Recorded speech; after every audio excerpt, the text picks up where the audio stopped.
They found him kneeling in the snow, mouth torn open, stitched crudely shut with rose thorns, eyes wide, skin frozen, but his throat was humming. That was January 1792, Salem, Massachusetts. The same winter President George Washington delivered his fourth State of the Union. The same month British Parliament debated whether man had a soul at all. The same week, in the basement of the old Peabody Courthouse, 13 magistrates ripped out the records of a woman whose name had already been buried once. Her name was Eleanor Voss. Midwife. Widow. And something else. The town called her healer until the wrong child was born with the right memories. Then they called her witch. That's how it works, doesn't it? They praise you when your secrets serve them, and burn you when they start to recognize the truth in your silence. 3 days before Corwin was found on his knees, she was hanged by order of the town court. No trial. No sermon. No clergy present. Just a gallows crew, a blank logbook entry, and a rope that refused to tighten on the first drop. Witnesses say her body twitched longer than it should have. They say she didn't die gasping, but grinning. They buried her at dusk. Not in consecrated ground, but in the unmarked northern slope, where the earth stays soft, no matter how deep the frost bites. That night, a sound began in the well behind the apothecary. Faint, rhythmic, wet. Like a needle dragging itself across stone. By morning, children had stopped speaking. 7 of them. All unrelated. All untouched. But not a word came from their mouths. The local physician, Dr. Ellery Crane, examined each one. No trauma. No sickness. He wrote in his private ledger, the silence is not of the body, but of something more obedient. As if their voices now belonged to someone else. No one dared say her name. But they all remembered her hands. Always cold. Always red. Always moving, threading something unseen even when they swore they saw no needle. She delivered over 100 children in that town. And not one died in birth. Yet none of those mothers attended her hanging. Now ask yourself, why did the town erase every record of her birth? Why was her house burned the day after her death? Why was the physician's assistant found with thread in his mouth, eyes rolled back, muttering one phrase over and over? The thread always finds the needle. That's not folklore. That was written in the governor's own margin notes, tucked inside a letter to John Adams, sealed, never sent, still archived in Boston. But let me show you what they really feared. Magistrate Jonathan Corwin IV, descendant of the original witch trial judge, was a man born into legacy. A man who once said, the only way to silence the devil is to give him no tongue. He didn't believe in ghosts. Not until the night he sentenced Eleanor. His journal from that week still exists. Kept in a locked drawer at the Peabody Essex Museum. I've read it. Page after page of gibberish, until the last entry. A single line. Scrawled like a tremor passed through his hand. I heard my mother's voice. But she's been dead since 71. And she said my mouth is no longer mine. The next morning, he was found at the courthouse door.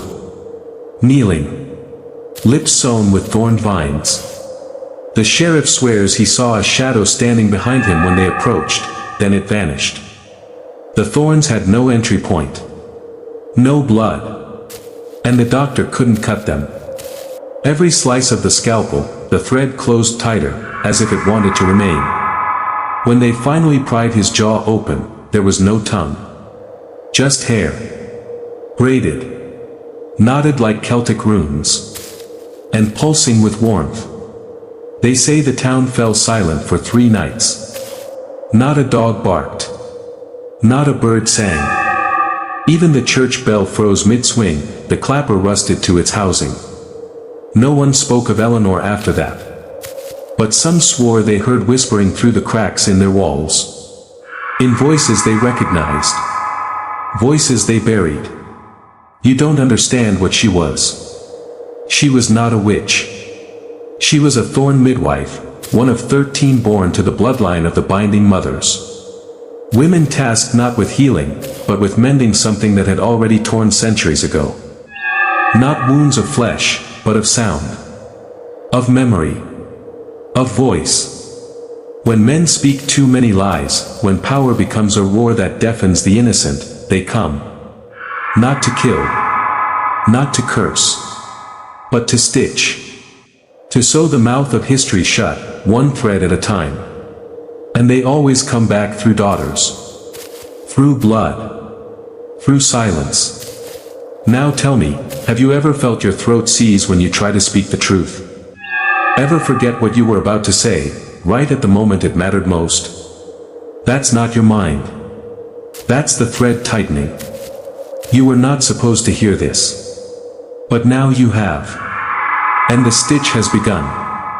Do you want to go deeper? There's a place in Dorset, England. Quiet. Secluded. Looks like any other forgotten stretch of pastoral hills. But beneath the moss-covered earth lies a stone chamber, older than the Magna Carta, older than Rome. The locals call it the womb. No signs. No maps. Just whispers. In 1811, a clergyman named Father Elias Braithwaite entered that chamber with a torch, a prayer, and 3 fellow men of cloth. Only one came out. His name was kept from the public. But the Royal Society has a classified record in their vaults titled, The Braithwaite Silence. 4 pages. No diagrams. No explanation. Only one sentence, stamped in red ink across each page: sound is not always a gift. Sometimes it's a debt. That same year, 36 infants were born in London without the ability to cry. Now, this would seem like madness, if you were still living in the comfort of your illusions. But you're here. You already feel it.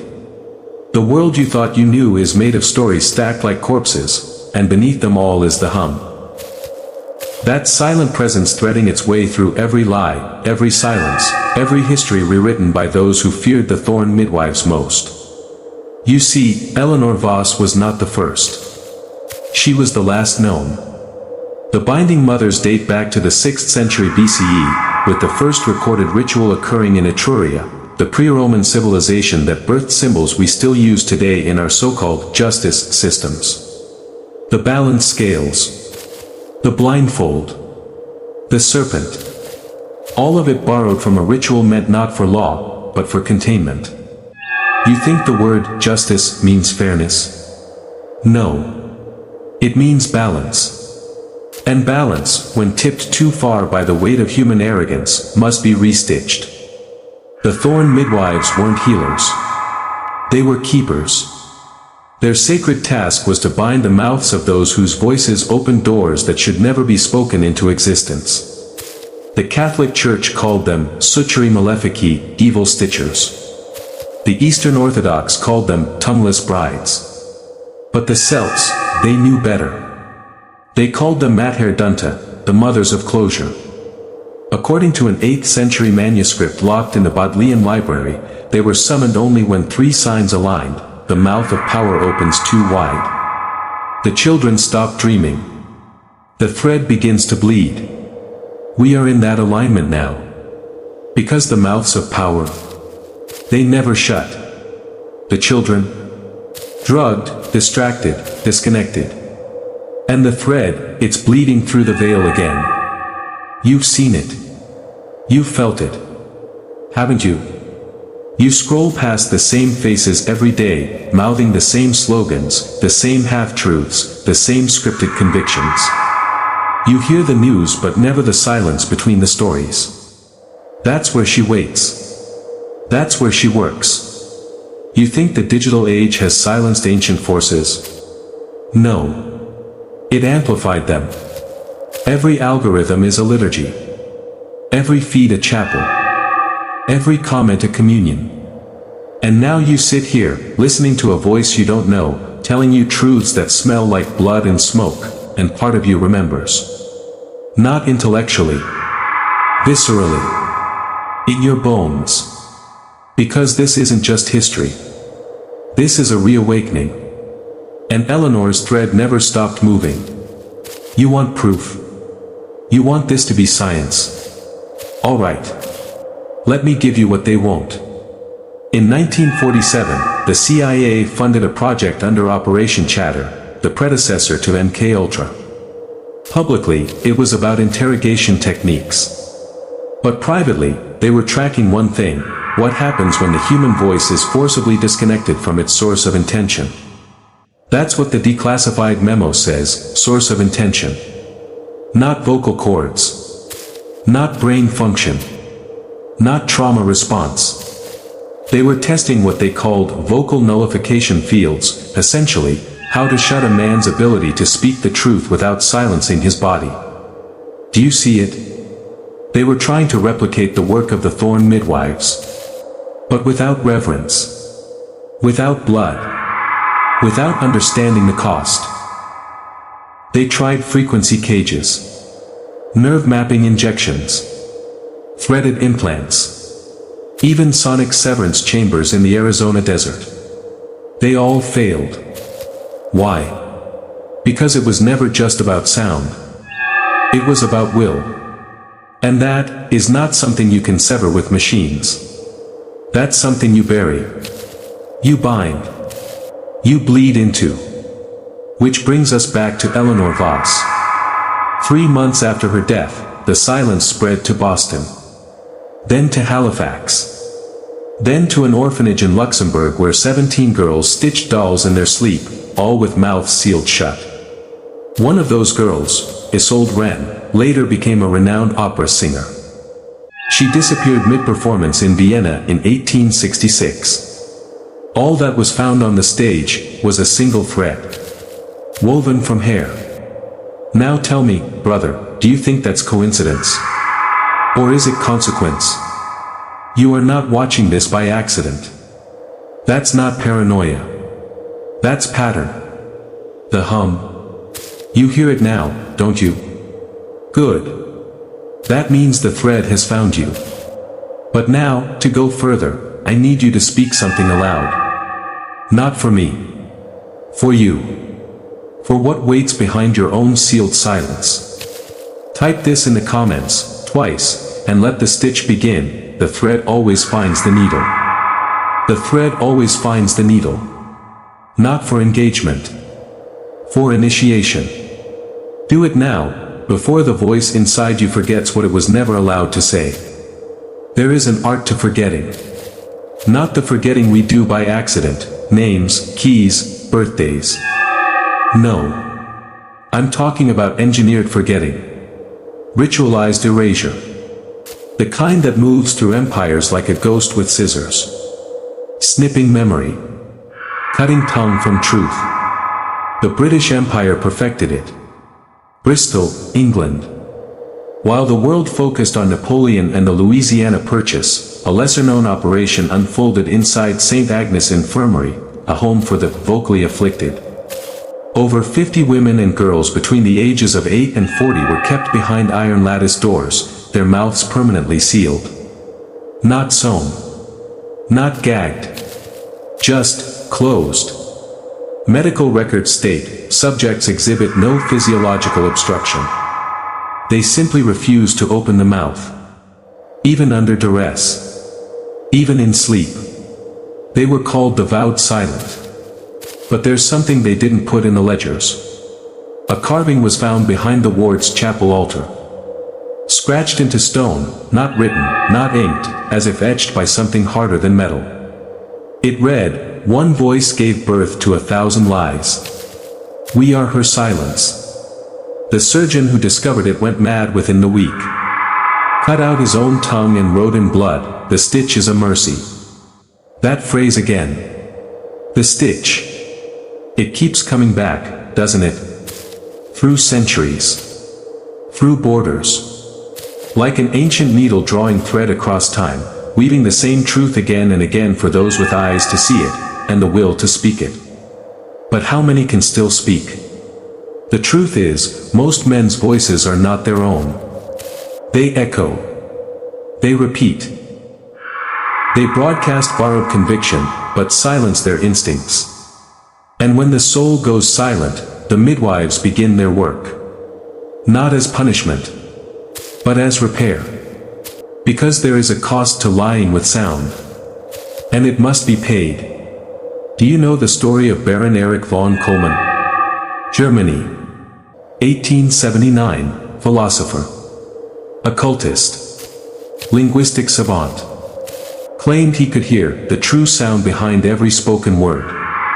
Said language was not invention, but inheritance, something passed down from the first scream beneath the stars. He was found in his study, mouth torn open at the corners, a phonograph still recording. The needle etched 5 words into wax before it shattered, "She is stitching the sky." What does that mean? It means the damage isn't local anymore. The lies have expanded. From the mouths of men, to the breath of nations, to the fabric of the world itself. And when too many lies pollute the collective breath, the air itself turns sour.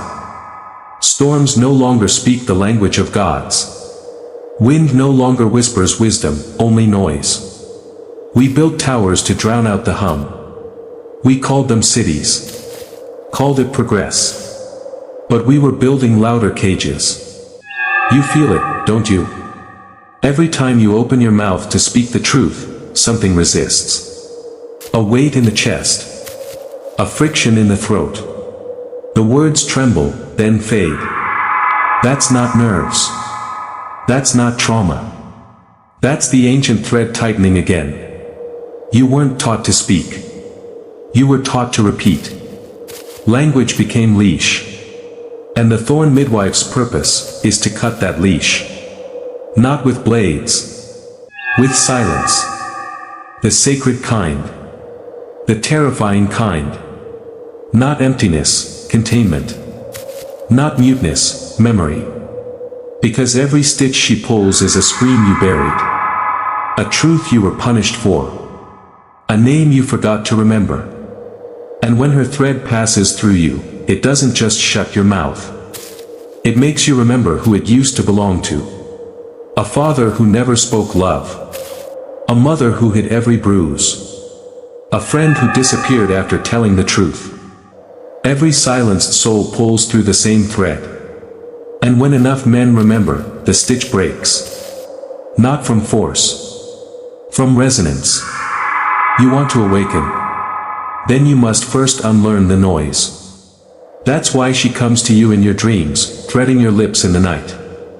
That's why your tongue sometimes feels like it isn't yours. She is not trying to hurt you.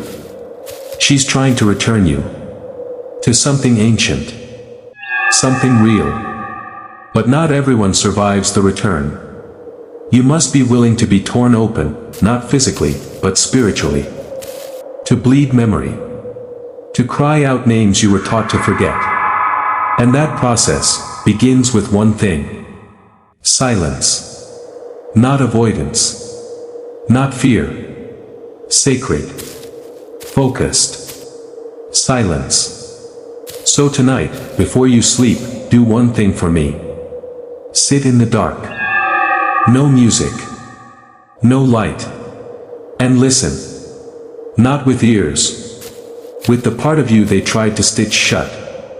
And when you hear it, that hum, don't be afraid. Whisper back. Even if you don't know what to say. Because when you whisper, she listens. And if she listens, she begins to stitch in reverse. And that's how your voice is reborn. York, Pennsylvania. America was bleeding through parchment. The Declaration of Independence had been signed the year before, and yet already, even in its infancy, the new republic reeked of rot. Not from enemies abroad, but from something buried beneath its own soil. A man named Elias Mercer, a revolutionary chaplain, recorded a strange entry in his field journal, not about war, not about politics, but about sound. It reads, "There is a place where the wind carries no echo, and men's words fall dead before reaching another's ear. The soldiers call it the hollow silence. But I believe it is a mouth waiting to swallow false liberty. That hollow, now covered by a federal highway, was once a forest grove where 7 men were found kneeling in a perfect circle. Alive. Eyes open. But voiceless. Their tongues hadn't been removed. Their minds were intact. But they could not speak, no matter how desperately they tried. When their mouths opened, nothing came out. One of them carved something into his own arm before being taken away by horseback. She binds not the wicked, but the deceivers of righteousness. And that is where the deeper truth begins. Because the Thorn Midwife is not the enemy of evil. She is the enemy of fraudulent holiness. She was never summoned by chaos, only by corruption masquerading as order. This is why she comes when empires rise. When pulpits echo louder than conscience. When flags wave over graves buried too quickly. She is the correction that power fears most, the return of pure silence, the kind that cannot be bought, branded, or broken. And if you still think she's just a myth, then let me tell you about the 1849 disappearance of the silent choir. St. Vesper's Orphanage, Dover, England. 17 girls. All mute. All adopted after surviving brutal family tragedies, abuse, starvation, trauma unspeakable. Yet somehow, they each possessed perfect pitch. Could play instruments by instinct. Could harmonize without instruction. They never spoke. Not once. But when they sang, it was said the walls wept. One composer claimed their melodies carried tones, not of this world, like the voices were remembering something the earth had tried to forget. And then, one Sunday morning, they vanished. No broken locks. No footsteps in the snow. Just 17 empty beds and a single object left behind, a large spool of black, thorn-wrapped thread, still warm to the touch. No note. No sign of struggle. One nun at the orphanage, Sister Margaretti, took a vow of silence for the rest of her life after that day. Her only recorded writing before her death in 1902 was left scrawled in the margins of a psalter. The stitching was not punishment. It was preservation. Now you're starting to understand, aren't you? The Thorn Midwife doesn't come to silence the wicked. She comes to rescue truth from the mouths that profane it. Because every time a lie is told in the name of God, a new wound opens in the veil between worlds. And she is the needle. But here's where it gets darker, more personal. Have you ever tried to tell the truth, the real truth, and felt something stop you? Not fear. Not confusion. But a presence, like hands around your throat from inside your own skin. That is the shadow of the stitch. Because once the midwife's thread passes near you, it leaves a mark. She doesn't just sew mouths shut. She weighs them. And if your voice bears too many falsehoods, the kinds you told to survive, to belong, to appear good, then you've already begun to fray. Do you understand? This isn't superstition. This is spiritual anatomy. Your voice is not just breath. It is testimony. It carries every promise you made and broke. Every word you swallowed to keep peace. Every scream you never let out. And somewhere in your past, maybe in childhood, maybe last year, maybe yesterday, you let the stitching begin. But if that's true, then you can also unthread. Not by shouting, but by witnessing. This is what the midwife truly demands. Not obedience. Reckoning. A confession not made with words, but with silence deep enough to reach your buried name. Because the lie they've sold you, the one they package as freedom, is that your voice belongs to you. But it doesn't. It belongs to the thing that taught you to lie to survive. And that thing? It's terrified you're hearing this right now. Because if you follow this thread far enough, you won't just speak differently. You'll speak from the place where the stitch began. And when you do that, the midwife listens. She leans close. And she begins, slowly, precisely, to unsew your lips from the lie. But you must be ready. Because when your real voice returns, it won't sound like you. It will sound like the one you buried. And he remembers everything. In 1811, under the shadow of Edinburgh Castle, a hidden chamber was discovered behind the ruins of the old Tolbooth prison, sealed with brick, sealed with fear, sealed with silence. What they found inside was not bones, not gold, but something worse, a chair made entirely of interwoven hair and jawbones, placed at the center of a blackened stone circle, and nailed to the chair's back was a parchment too ancient for the ink to survive, yet still legible by some cruel miracle. It read, "She who heard the first lie waits beneath the last truth." Every man who touched the chair refused to speak again. Not out of fear. Out of something deeper. Reverence. Dread. Recognition. Because here is the truth no one tells you. There has always been a force that watches the misuse of language, a presence not of flesh or spirit, but of intent. The Thorn midwife is not a demon, not a ghost. She is the memory of a time before words were weaponized. When to speak meant to bind the soul to reality, and to lie meant to tear a hole in the world. But we tore too many holes, didn't we? And now she's stitching them shut, one mouth at a time. You don't have to believe this, but you'll feel it when I say it, something in you already knows. You've seen the signs. The black thread in your dreams, the pressure in your throat when truth rises too fast, the nightmares of teeth falling out or lips being sewn shut. Those aren't random. They're echoes. Markers. The stitch remembers every mouth it has sealed, and it visits the descendants of the deceivers, generation after generation, until someone finally breaks the pattern. That someone is you. That's why you're here. Not for entertainment. Not for curiosity. You're here because something has been knocking at the door of your truth, and you've been too afraid to answer. But the Thorn midwife does not knock twice. She opens the wound. So listen carefully. In 1620, when the Mayflower arrived on the shores of what would become Massachusetts, one settler named Josiah Harkins wandered off during a scouting mission and returned 3 days later, naked, mute, and holding a string of thorns in the shape of an X. He carved only 2 words into the side of the Plymouth stockade before dying: sewn eyes. Not sewn shut.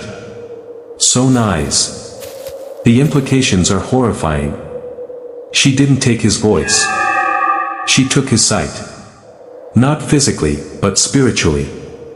He had seen something he was never meant to see, a deeper structure beneath our so-called freedom. Because America wasn't just founded on revolution. It was founded on narratives. Crafted identities. Perfect lies told so perfectly they became scripture. And when a man tries to scream against that holy lie, the midwife doesn't just seal his lips, she removes his sight. Not as punishment. As clarity. Because in darkness, you can finally hear. Do you hear it now? That vibration behind your ears when I speak like this? That's not just sound. That's the hum of the thread. And if you felt it before, then she already knows you. You're marked. The same way leaders of old were branded with wax seals and rings, the Thorn midwife leaves her mark on those who dare approach truth. That burning in your chest when you speak out against falsehood, that's not fear. That's the friction of the stitch. Every man who wakes up to the system of lies must pass through her thread. There is no shortcut. No cheat code. Only the silence where the scream used to be. And halfway through that silence, if you're brave enough to listen, you'll hear her whisper the same words she whispered to Judge Corwin, to Sister Margaretti, to the silent choir, and to me: the thread always finds the needle. And now I'm going to ask you to do something powerful. Something the algorithm wasn't designed for. If this voice is waking something in you, something ancient, something buried, I want you to go to the comments right now and write this phrase twice, exactly as I give it to you: the thread always finds the needle. The thread always finds the needle. Do not explain it. Do not tag it. Just write it. You will know who else has heard the call when you see that phrase beneath this video, repeated like a digital spell. This is not for show. It's for resonance.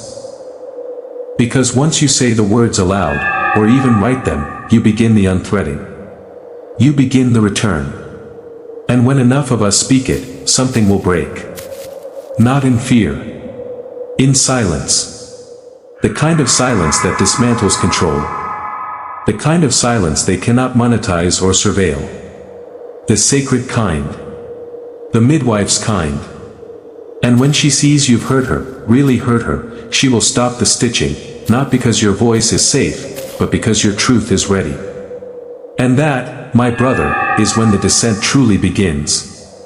They say in Prague, during the harsh winter of 1704, there was a chapel that stood with no doors and no windows, just a single spire piercing upward like a needle through the heavens. Locals called it the mute house of God, and no one remembered who built it, only that once a year, on the coldest night, screams could be heard echoing from within.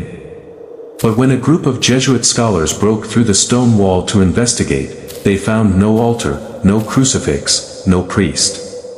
Just a single wooden cradle, rocking gently, though no one was inside.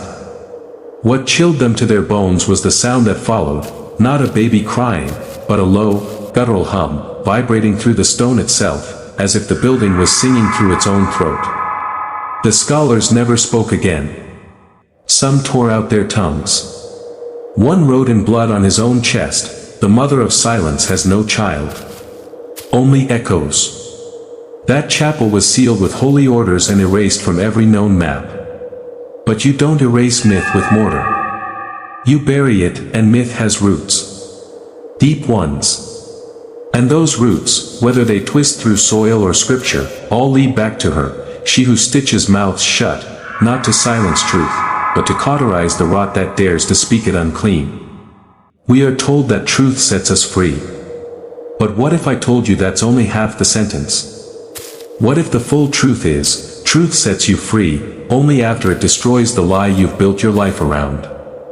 That's why the Thorn midwife returns, not to punish the wicked, but to unravel the cowards, the preachers of half-light, the ones who dress their shame in righteousness. The ones who weaponize virtue. She is the enemy of false prophets, the devourer of beautiful masks.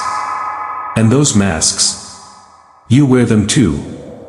We all do. Masks of kindness that hide submission.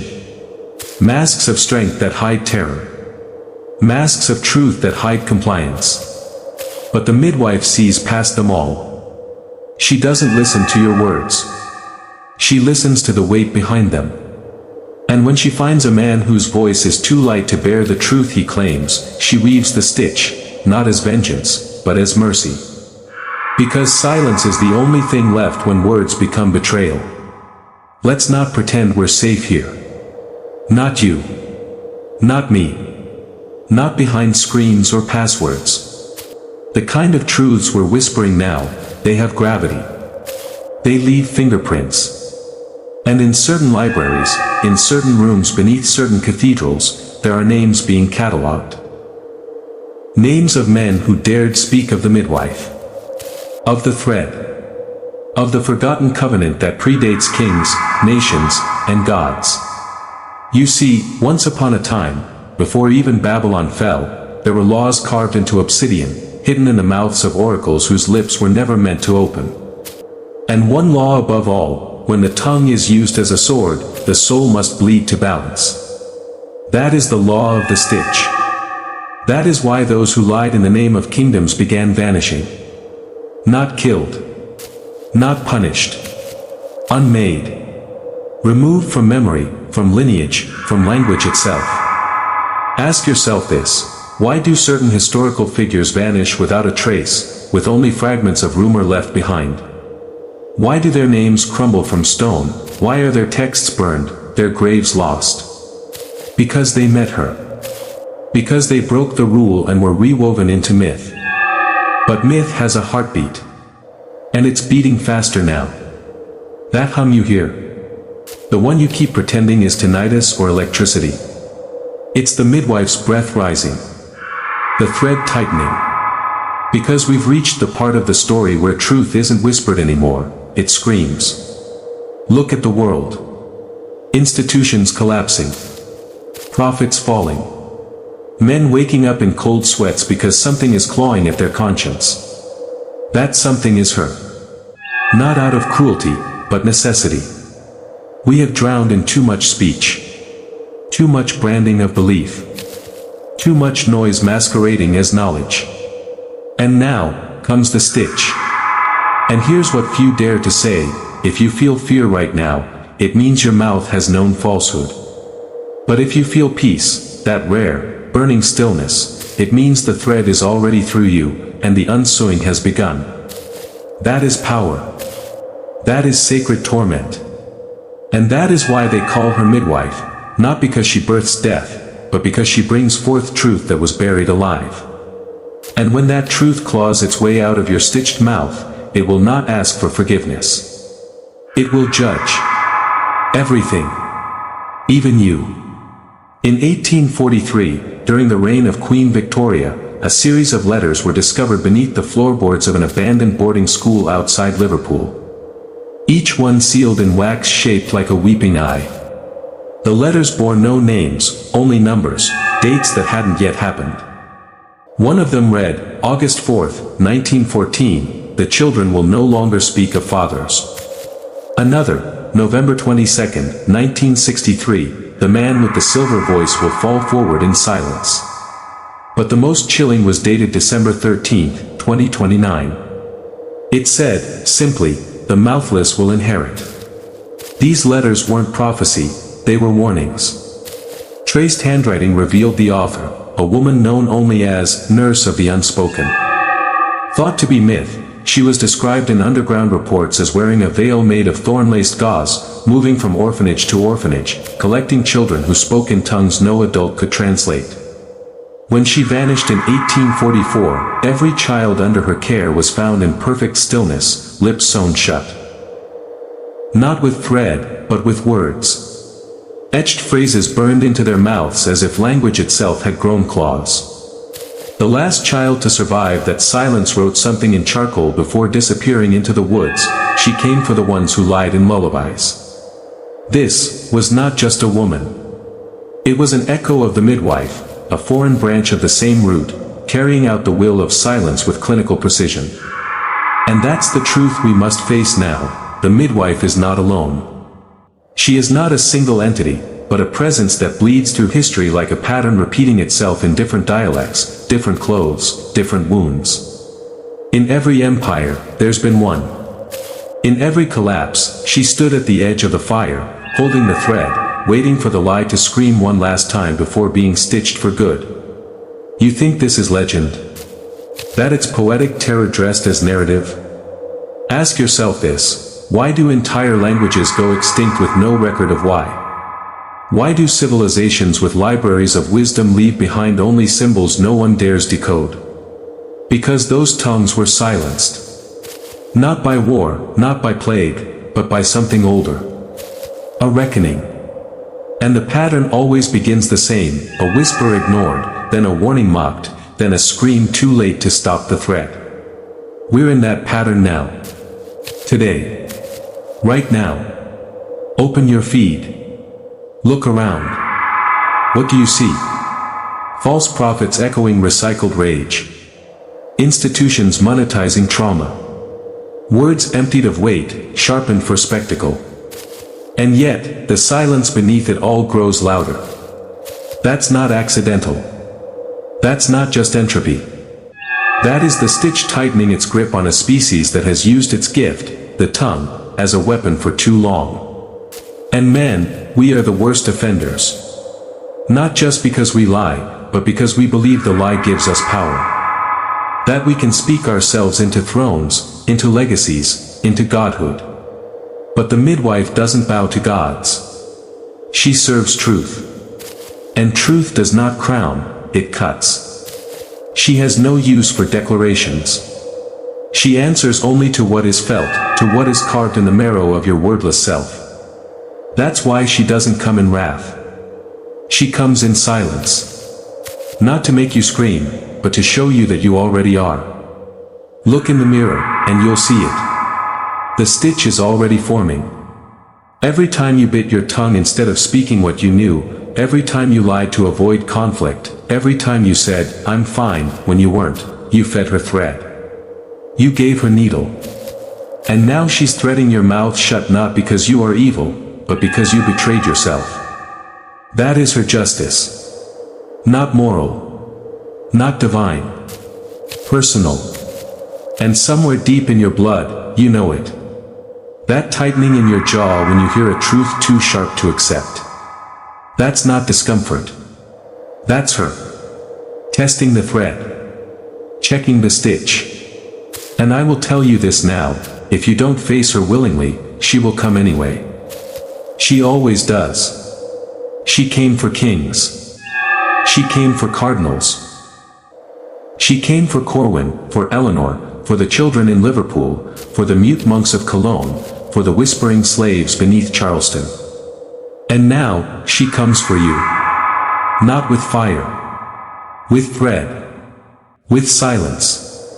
And if your mouth isn't ready to speak truth, she'll stitch it shut before the lie finishes its sentence. In the year 1752, while the skies over London wept ash from an unknown fire in the East End, a cartographer named Elias Grimshaw vanished from public record. He'd been commissioned by the Crown to chart hidden chapels buried beneath plague pit ruins, the kind the Church called unholy remnants, structures older than Christ, with inscriptions older than Latin. His last recorded entry, scribbled hastily in the margin of a torn map, read, "There are doorways not meant for walking, and some prayers were sewn, not spoken." That scrap is now buried in a locked archive beneath the British Museum, but fragments of his drawings still leak out, etched into the brickwork of condemned buildings, whispered about by the Freemasons who handled the demolition. And in every one of those sketches, a circle of thorns around a faceless woman. A woman not standing, but kneeling, before a crowd of men with blurred mouths. Do you see it now? The Thorn midwife has always moved in the margins. She never appears in history's center stage because history was written by stitched mouths. You were taught to worship the authors, not question the editors. And the editors? They weren't men with red pens, they were forces. Orders. Lodges. Ministries. The unspoken class of narrative sculptors who didn't just control what you know, but shaped how you speak it. And when their work failed, when a word too wild slipped through the cage, she was sent to sew it shut. Not for them. For balance. Because the universe doesn't deal in morality. It deals in tension. Thread pulled taut between truth and survival. And when one outweighs the other, the stitch comes. That's why Elias Grimshaw disappeared. Because he found the original gate, a place beneath London where language was first stitched, not spoken. The ancients believed words were not tools but creatures, living things born from silence, given breath by belief. And when those words turned against their origin, the midwife was called to bind them. That's what you feel inside your chest now, the pressure, the pull. It's not anxiety. It's ancestry. Because you come from a long line of men who feared truth but worshipped its shadow. You were raised on slogans, not scripture. On sales pitches, not purpose. On polished, palatable lies packaged as legacy. And now the thread is inside you, tangled between what you say and what you know. You say, "I'm just doing my job." But you know your work drains your soul. You say, "Everything's fine." But you know you're suffocating. You say, "This is just how the world works." But you know the world was built to break you into silence. And every time you speak against that knowledge, the midwife listens. Not with ears. With thread. Because the stitch is not punishment, it's correction. Every stitched mouth is a monument to a lie once spoken as truth. Every sealed lip is a wound finally closed. And we are walking among cathedrals of sealed wounds, pretending we're free. Look around. Pay attention. Have you noticed the rise in throat cancers? In jaw tension? In silent breakdowns masked as burnout? The body remembers what the soul refuses to say. That's not medical. That's metaphysical. You're not broken, you're being rewritten. And unless you unseal yourself, unless you learn to speak without corruption, the thread will finish what it started. And that's why you're here. That's why this video found you. Because something inside you is trying to break the stitch from within. And make no mistake, it's dangerous. There's a reason whistleblowers vanish. There's a reason truth-tellers die with their names erased. Not because of governments, but because of the old law. He who speaks against the false god must face the midwife alone. But here's the key most men never learn: you're not meant to defeat her. You're meant to surrender. Not to fear, but to silence. Not the kind they force on you, but the kind that frees you. The silence between lies, the breath between screams, the pause where truth waits to be spoken cleanly. If you can stand there, mouth unsewn, and speak what must be said with no need for applause, no hunger for recognition, just pure, precise veracity, she will pass you by. She'll let you go. She doesn't hunt truth. She hunts those who murdered it. And so I ask you now, again, not with urgency but with gravity, who stitched your mouth? Was it your father's silence? Your pastor's shame? Your country's pride? Or was it you? Every stitch has an origin. Find yours. Because the longer you wait, the tighter it pulls. And one day, when the hum in your ears becomes a scream you cannot stop, and you wake up with blood on your pillow and thorns on your tongue, you will know. She has arrived. And you were never silent. You were just waiting to be unstitched the hard way. In the spring of 1807, in the outskirts of Salzburg, a Jesuit scholar named Father Matthias Eckhart was arrested under vague charges of doctrinal sabotage. They accused him of rewriting scripture, of hiding forbidden annotations in the margins of a now-lost copy of the Codex Amiatinus. But what truly sealed his fate was what he dared to speak aloud inside the stone-walled chamber of St. Severin's monastery. He stood before 12 of his peers and whispered. The first word was not spoken, it was sacrificed. Moments later, his tongue turned black. His throat began to tremble, not with tremors, but with music. A low, droning vibration, as though a chorus of buried bones were singing through him. His mouth contorted. His lips split open at the corners like tearing cloth. The monks called it possession. But in the old texts buried beneath the Vatican, a level of archives not even the Pope can access without the key of 4 sigils, it's named differently. It's called the arrival of the stitch. That moment when a man crosses the boundary of acceptable speech and enters the realm of consequence. Not judgment by men, but correction by the old tongue. They sealed Father Eckhart in a bricked cell. No record of his death exists. But one visitor, a mute nun who cared for him in secret, claimed that every night he wept, not with tears, but with ink. Thick, black script poured from his eyes and pooled into his hands. And when she touched it, it burned the name Eleanor Voss into her palm. The midwife's name. Etched into flesh. Across centuries. Across oceans. The stitch doesn't care for time. It's not chronological, it's consequential.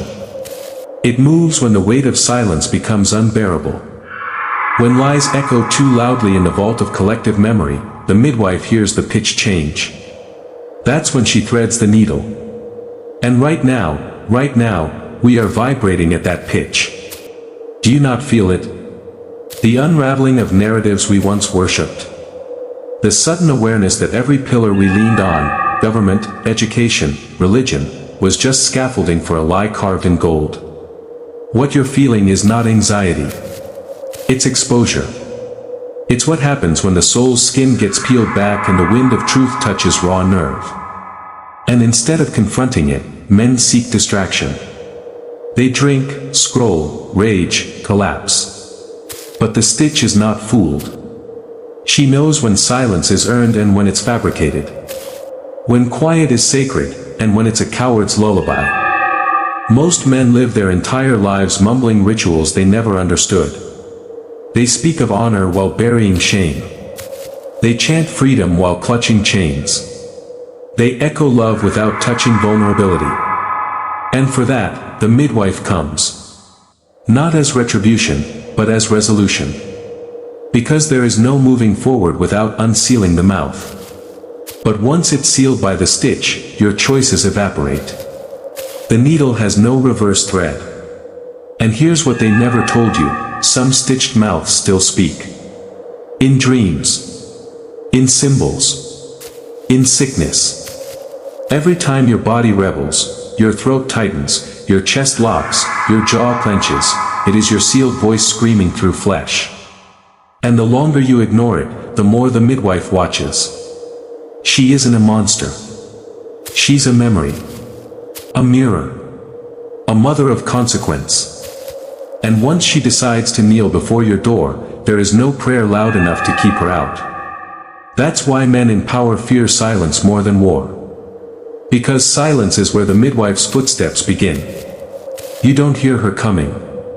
You feel her arrival in the fracture between your spoken lie and your unspoken truth. That space. That unbearable pause. That is the place where destinies burn. And so I ask you now, not rhetorically, but as one voice reaching into another's hollow, what truth are you refusing to speak? What thread inside you is tightening with every breath you fake? Say it. Speak it. Write it. Or let it consume you. Because we have reached the edge now. This is not story. This is not lore. This is confession. This is what it sounds like when myth sharpens its teeth on the spine of a man who thought he could stay silent and survive. You can't. The stitch has seen you. The midwife has heard your false notes. And if you do not tune yourself now to the frequency of raw truth, she will retune you her way. You'll wake with thorns where lips should be. With silence where song once lived. And with the memory of a voice you once had, before it betrayed the world that bore you. There was a time, 1741, Vienna, when silence became law. Not officially, no proclamation from the emperor, no scrolls nailed to the chapel doors. It was quieter than that, more insidious. In that year, over 40 street musicians disappeared in a single week. Minstrels, violinists, flutists, gone without struggle, without sound. Their names were never recorded. But what lingered were their instruments, left behind in alleyways and gutter shadows. Each one smeared with something dark and resinous, not blood, not ink, sap. As if the trees themselves had mourned. Only one account survived, scrawled on the back of a torn ledger by a baker's son named Luca. She came at dusk. I didn't hear her, but I felt her, like a storm made of breath. The fiddler screamed without a sound. His mouth bloomed like a flower of needles. The document was dismissed as hallucination. But in 1938, a team of Nazi occultists uncovered a crypt beneath that very bakery, hidden under layers of bone and hexagram stone. Inside, a figure wrapped in gauze, face covered in dried thorns, holding a spindle of black thread. There were no lips, only a perfect seam stitched in a crescent smile. That's when the Reich's Internal Department of Ancestral Memory labeled her Geflüsterhex, the Whisper Witch. But they were wrong. She was not a witch. She was older than that word. She was the same force Eleanor Voss became, the same entity that bled through the mouths of monks, the same silent mother who attends every ritual where truth is murdered in favor of myth. The Thorn Midwife. She does not belong to one culture. She belongs to silence itself. And once she is invited into a culture, into a language, into a man, she never leaves. And here is the bitter revelation, you have already met her. Every time you were about to speak your truth and choked on fear, that was her. Every time your voice trembled in front of your father, your boss, your lover, and you swallowed your pain like a good soldier, that was her needle passing through your lips. Every lie you told to preserve peace, to maintain the illusion, gave her thread to work with. You are not just in danger of the stitch, you are already part of it. But here's the deeper horror, so is everyone else. This is not an individual curse. It is a collective tapestry, a mouthless choir dressed in suits, uniforms, robes, credentials. They speak, but their speech is hollow, looped, rehearsed. You feel it, don't you? That uncanny flatness in public language. The perfect press releases. The sterilized sermons. The manicured debates. These are not voices. These are stitches echoing protocol. And the more you listen, the more your own voice begins to mimic their rhythm, until you can't tell where you end and the lie begins. That's the goal. That's the machine. A planet stitched shut one sentence at a time. And still, men ask, why the thorns? Why does she stitch with pain? Because pain is the only thing that cannot be faked. It is the last honest sensation in a world of counterfeit smiles. Thorns remind the soul that silence is not peace, it is price. And if you haven't paid it yet, you will. Or maybe you already did, when you left something true unsaid, when you watched a friend drown in falsehood and said nothing, when your child asked why the world is broken and you gave them a bedtime story instead of a blueprint. That's when the needle entered. That's when you joined the lineage of the silenced. But there is still a way back. A narrow gate, cut not through volume but through veracity. It is not about shouting, it is about speaking what you fear most. That is the only sound that repels her. The truth you've buried so deep it has grown teeth in your gut. Bring that truth to your lips. Let it tremble. Let it bleed. That is your only exorcism. But understand, once spoken, that truth will destroy the scaffolding your silence built. Your job might collapse. Your relationships might fracture. Your gods might fall silent. That's what truth does. And that's why the Thorn Midwife exists, not to punish you for silence, but to test your willingness to break it. So I'll ask you again, for the last time in this part, what truth have you swallowed so long that it's begun to speak for you? Find it. Speak it. Or be rewritten by it. Because the stitch is not patient. It tightens by the breath.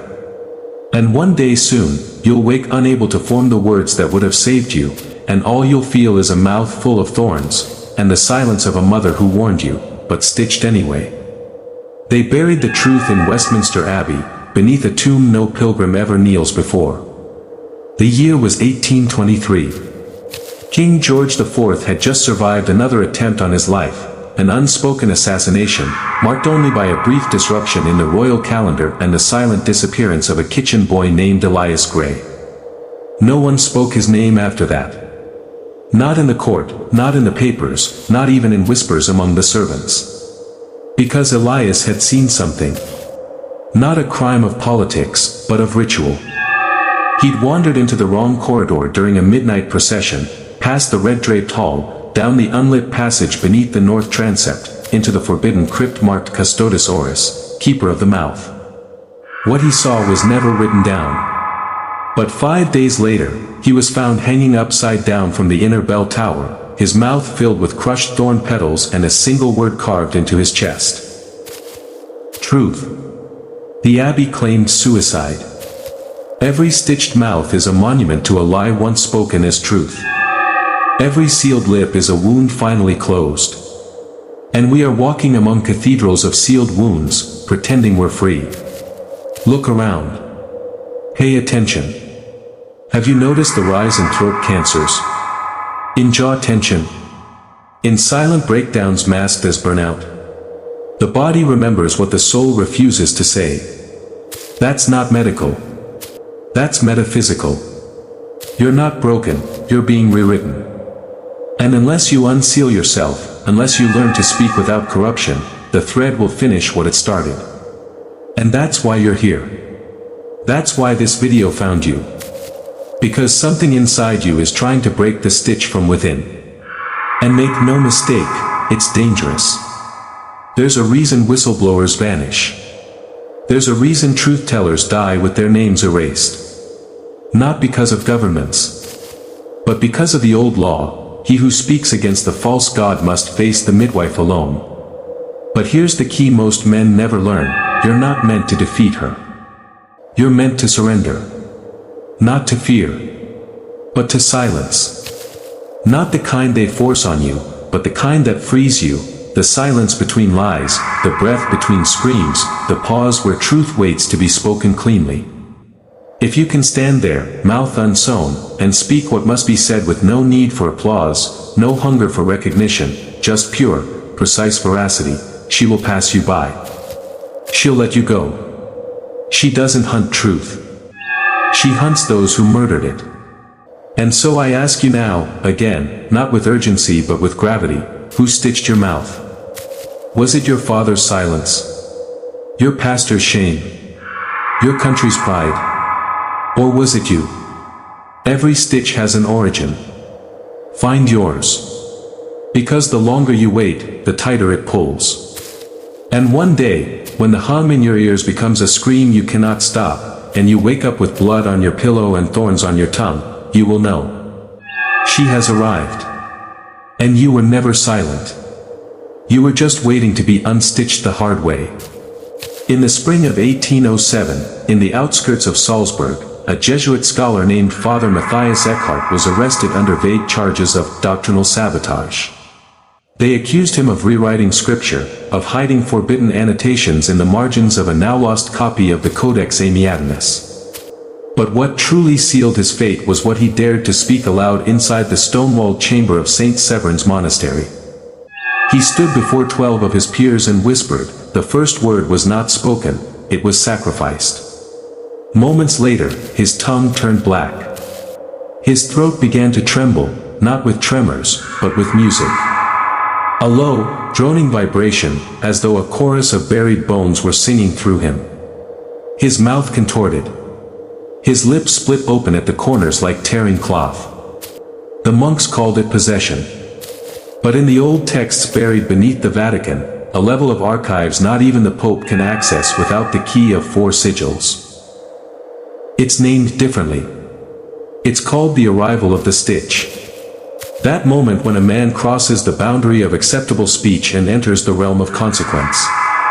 Not judgment by men, but correction by the old tongue. They sealed Father Eckhart in a bricked cell. No record of his death exists. But one visitor, a mute nun who cared for him in secret, claimed that every night he wept, not with tears, but with ink. Thick, black script poured from his eyes and pooled into his hands. And when she touched it, it burned the name Eleanor Voss into her palm. The midwife's name. Etched into flesh. Across centuries. Across oceans. The stitch doesn't care for time. It's not chronological, it's consequential. It moves when the weight of silence becomes unbearable. When lies echo too loudly in the vault of collective memory, the midwife hears the pitch change. That's when she threads the needle. And right now, we are vibrating at that pitch. Do you not feel it? The unraveling of narratives we once worshipped. The sudden awareness that every pillar we leaned on, government, education, religion, was just scaffolding for a lie carved in gold. What you're feeling is not anxiety. It's exposure. It's what happens when the soul's skin gets peeled back and the wind of truth touches raw nerve. And instead of confronting it, men seek distraction. They drink, scroll, rage, collapse. But the stitch is not fooled. She knows when silence is earned and when it's fabricated. When quiet is sacred, and when it's a coward's lullaby. Most men live their entire lives mumbling rituals they never understood. They speak of honor while burying shame. They chant freedom while clutching chains. They echo love without touching vulnerability. And for that, the midwife comes. Not as retribution, but as resolution. Because there is no moving forward without unsealing the mouth. But once it's sealed by the stitch, your choices evaporate. The needle has no reverse thread. And here's what they never told you, some stitched mouths still speak. In dreams. In symbols. In sickness. Every time your body rebels, your throat tightens, your chest locks, your jaw clenches, it is your sealed voice screaming through flesh. And the longer you ignore it, the more the midwife watches. She isn't a monster. She's a memory. A mirror. A mother of consequence. And once she decides to kneel before your door, there is no prayer loud enough to keep her out. That's why men in power fear silence more than war. Because silence is where the midwife's footsteps begin. You don't hear her coming. You feel her arrival in the fracture between your spoken lie and your unspoken truth. That space. That unbearable pause. That is the place where destinies burn. And so I ask you now, not rhetorically, but as one voice reaching into another's hollow, what truth are you refusing to speak? What thread inside you is tightening with every breath you fake? Say it. Speak it. Write it. Or let it consume you. Because we have reached the edge now. This is not story. This is not lore. This is confession. This is what it sounds like when myth sharpens its teeth on the spine of a man who thought he could stay silent and survive. You can't. The stitch has seen you. The midwife has heard your false notes. And if you do not tune yourself now to the frequency of raw truth, she will retune you her way. You'll wake with thorns where lips should be. With silence where song once lived. And with the memory of a voice you once had, before it betrayed the world that bore you. There was a time, 1741, Vienna, when silence became law. Not officially, no proclamation from the emperor, no scrolls nailed to the chapel doors. It was quieter than that, more insidious. In that year, over 40 street musicians disappeared in a single week. Minstrels, violinists, flutists, gone without struggle, without sound. Their names were never recorded. But what lingered were their instruments, left behind in alleyways and gutter shadows. Each one smeared with something dark and resinous, not blood, not ink, sap. As if the trees themselves had mourned. Only one account survived, scrawled on the back of a torn ledger by a baker's son named Luca. She came at dusk. I didn't hear her, but I felt her, like a storm made of breath. The fiddler screamed without a sound. His mouth bloomed like a flower of needles. The document was dismissed as hallucination. But in 1938, a team of Nazi occultists uncovered a crypt beneath that very bakery, hidden under layers of bone and hexagram stone. Inside, a figure wrapped in gauze, face covered in dried thorns, holding a spindle of black thread. There were no lips, only a perfect seam stitched in a crescent smile. That's when the Reich's Internal Department of Ancestral Memory labeled her Geflüsterhex, the Whisper Witch. But they were wrong. She was not a witch. She was older than that word. She was the same force Eleanor Voss became, the same entity that bled through the mouths of monks, the same silent mother who attends every ritual where truth is murdered in favor of myth. The Thorn Midwife. She does not belong to one culture. She belongs to silence itself. And once she is invited into a culture, into a language, into a man, she never leaves. And here is the bitter revelation, you have already met her. Every time you were about to speak your truth and choked on fear, that was her. Every time your voice trembled in front of your father, your boss, your lover, and you swallowed your pain like a good soldier, that was her needle passing through your lips. Every lie you told to preserve peace, to maintain the illusion, gave her thread to work with. You are not just in danger of the stitch, you are already part of it. But here's the deeper horror, so is everyone else. This is not an individual curse. It is a collective tapestry, a mouthless choir dressed in suits, uniforms, robes, credentials. They speak, but their speech is hollow, looped, rehearsed. You feel it, don't you? That uncanny flatness in public language. The perfect press releases. The sterilized sermons. The manicured debates. These are not voices. These are stitches echoing protocol. And the more you listen, the more your own voice begins to mimic their rhythm, until you can't tell where you end and the lie begins. That's the goal. That's the machine. A planet stitched shut one sentence at a time. And still, men ask, why the thorns? Why does she stitch with pain? Because pain is the only thing that cannot be faked. It is the last honest sensation in a world of counterfeit smiles. Thorns remind the soul that silence is not peace, it is price.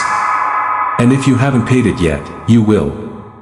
Or maybe you already did, when you left something true unsaid, when you watched a friend drown in falsehood and said nothing, when your child asked why the world is broken and you gave them a bedtime story instead of a blueprint.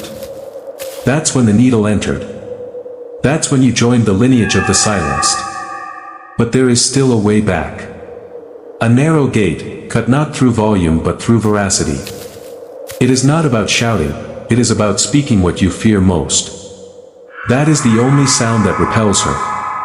The truth you've buried so deep it has grown teeth in your gut. Bring that truth to your lips. Let it tremble. Let it bleed. That is your only exorcism. But understand, once spoken, that truth will destroy the scaffolding your silence built. Your job might collapse. Your relationships might fracture. Your gods might fall silent. That's what truth does. And that's why the Thorn Midwife exists, not to punish you for silence, but to test your willingness to break it. So I'll ask you again, for the last time in this part, what truth have you swallowed so long that it's begun to speak for you? Find it. Speak it. Or be rewritten by it. Because the stitch is not patient. It tightens by the breath. And one day soon, you'll wake unable to form the words that would have saved you, and all you'll feel is a mouth full of thorns, and the silence of a mother who warned you, but stitched anyway. They buried the truth in Westminster Abbey, beneath a tomb no pilgrim ever kneels before. The year was 1823. King George IV had just survived another attempt on his life, an unspoken assassination, marked only by a brief disruption in the royal calendar and the silent disappearance of a kitchen boy named Elias Gray. No one spoke his name after that. Not in the court, not in the papers, not even in whispers among the servants. Because Elias had seen something. Not a crime of politics, but of ritual. He'd wandered into the wrong corridor during a midnight procession, past the red-draped hall, down the unlit passage beneath the north transept, into the forbidden crypt marked Custodes Oris, keeper of the mouth. What he saw was never written down. But 5 days later, he was found hanging upside down from the inner bell tower, his mouth filled with crushed thorn petals and a single word carved into his chest, truth. The abbey claimed suicide. But the records were sealed. And decades later, a young Freemason named Samuel Kitchener uncovered a page in his grandfather's diary that described the burial of a nameless servant boy whose mouth bled roses. That was the price of seeing behind the veil. That's always the price. And yet men keep pushing, hoping that somewhere, beyond all the propaganda and ceremony, lies a pure truth that doesn't hurt. But here is the sacred rule no one teaches: truth always wounds. It is not a comfort. It is not a balm. It is a blade. The first blade. And the deeper the lie it slices through, the more blood it demands. That's why the Thorn Midwife is not feared by the innocent. She is feared by those who trade in falsehood, who build legacies on the backs of blind mouths. She is the reckoning they never budgeted for. And her hands are never idle. Every time a journalist signs a silence clause, every time a priest blesses a scandal, every time a father tells his son, "Men don't cry," while shaking with shame, she threads another stitch. Slowly. Precisely.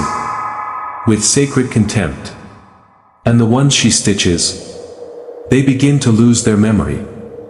Not their names, not their addresses, but the weight of what they once knew. Their convictions soften. Their voice becomes agreeable. Their fire turns to formality. You've seen these people. They walk among us, empty, polished, reliable. Faces like mirrors without reflections. They laugh, they smile, they make small talk. But they do not speak. Not really. Because to speak would mean to remember, and to remember would mean to unravel. That's the ultimate torment of the stitch. It doesn't silence you once. It silences you forever, from the inside out. Even your dreams lose color. Your imagination becomes sterile. You wake up knowing something is wrong, but you can't name it. That's how she wins. But the midwife is not cruel without purpose. There is a method to her mercy. Yes, mercy. Because for some men, silence is the only shield left. If they spoke their truth now, without preparation, without protection, it would break them. Their whole sense of self would collapse under the weight of what they've hidden. That's why she waits. She tightens the thread, but she waits. For the moment when a man either earns his voice, or becomes part of her choir. And that moment, it's closer than you think. You feel it every time you read a headline and your gut twists but your mouth stays shut. You feel it every time your soul screams in disagreement, but your lips nod in compliance. You feel it every time you're surrounded by noise but starving for honesty. That's the moment. That's your test. And if you fail it long enough, she will come. Not with anger, but with inevitability. Because the world cannot carry this much silence without cracking. And when it cracks, when the rupture opens between what's real and what's repeated, the midwife steps through. She doesn't knock. She doesn't ask. She enters. And where she walks, truth is extracted. Not gently. Not politely. But surgically. So I ask you, one final time in this passage, are you ready to bleed for what you believe? Are you ready to speak the sentence that will cost you comfort? Because if you are, write this in the comments now, the thread always finds the needle. The thread always finds the needle. Not once, twice. Once for yourself. Once for the brother beside you who can't speak yet. Do this, and the stitch might spare you. Stay silent, and she will find you anyway. She always does. She's older than fear. She's older than God. She is the mother of the wound. And her needle never misses. In the winter of 1865, just months after Abraham Lincoln's assassination, the White House hosted a dinner that never appeared in the official ledgers. It wasn't attended by generals or senators or foreign dignitaries. The guest list was composed of surgeons, theologians, and one woman, blind, veiled, her name missing from every record but whispered in the journals of Rear Admiral Charles Wilkes. He called her the Whisper Bride, and he swore she never opened her mouth, not once during the entire evening. But afterward, every man who sat at that table resigned or disappeared within 3 months. One hung himself with rosary beads in a Charleston church. Another wandered into the Potomac wearing only a white nightgown, his lips sewn shut with violin strings. What happened that night was later classified under an internal archive labeled Vocal Heresy Protocol. Its purpose? To control what they called language anomalies, events where speech unraveled reality, where truths spoken aloud caused systemic collapse. What truths? That's the forbidden core. And if you're listening this far, you're circling it. Because the truth is this, there are certain phrases, certain arrangements of words, that awaken memory not just in individuals, but in nations. Words that don't just inform, they infect. They awaken dormant rebellion. They peel the mask off collective hypnosis. And those words are guarded by entities like the Thorn Midwife, not to protect you from them, but to protect the machine from you. The same machine that trains you to recite slogans, swear oaths, sing national hymns, rituals that aren't designed to empower, but to program. Every society has them. Every empire depends on them. But what if a man learned to speak opposite those words? Not in rebellion, but in remembrance. He'd become a threat not to the state, but to the structure beneath the state. That's what they feared at the White House that night. That a sentence would be spoken that broke the spine of consensus reality. That's why, since then, every president has had a language security officer, someone whose only job is to flag phrases, patterns, anomalies in speech that might be fragments of the Stitcher's code. You think this is fantasy? Ask yourself why censorship is always disguised as safety. Ask yourself why freedom of speech exists legally but not culturally. Why certain truths get you deplatformed, fired, erased, not because they're false, but because they're dangerous. Because they undo the stitching. And those who control the thread cannot afford for your mouth to open the wrong way.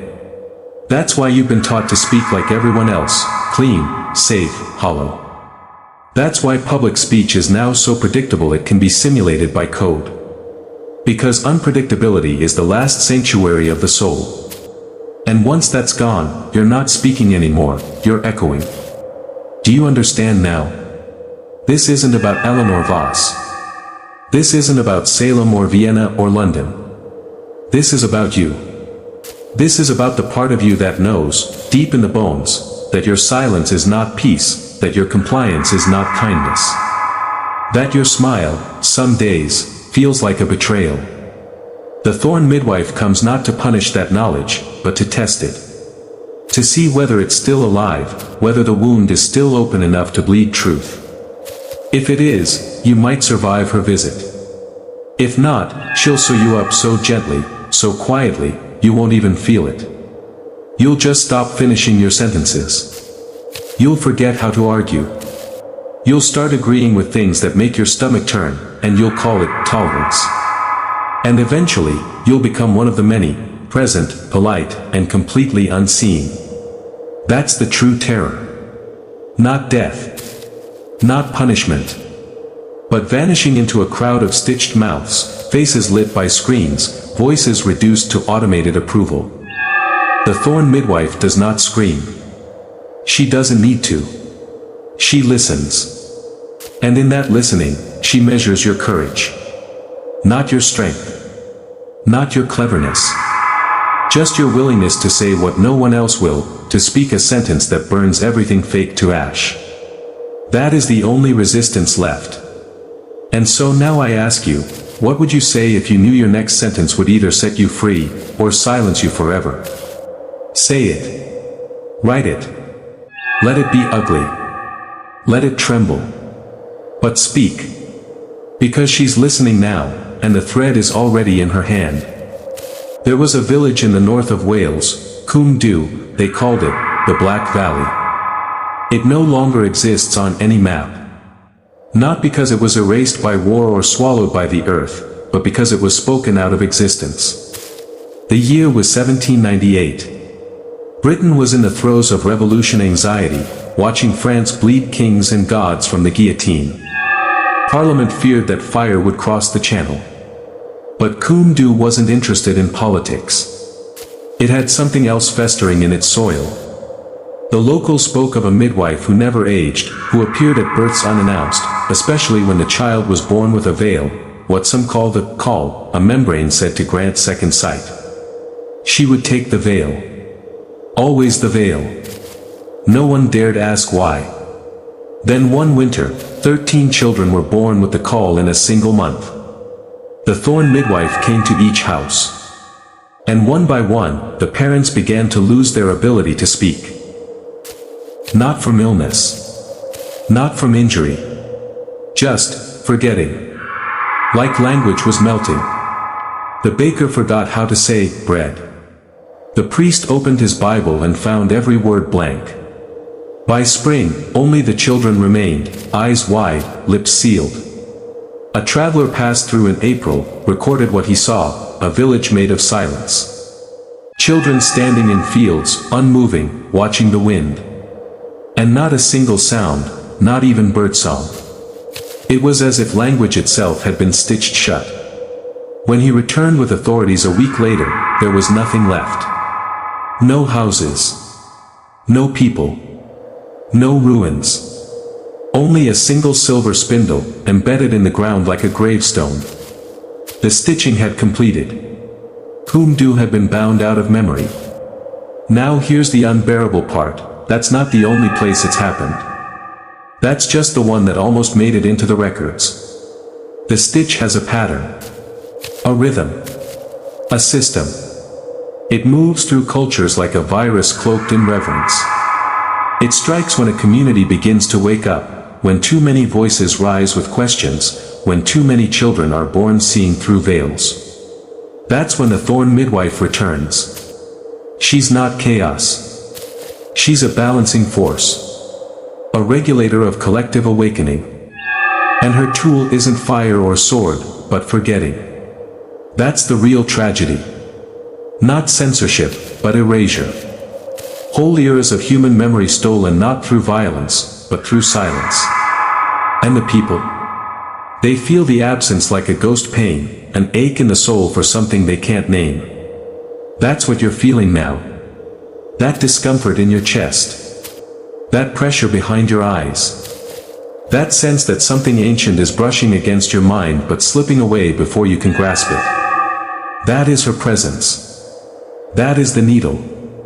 And it is hovering over your lips. But she does not stitch randomly.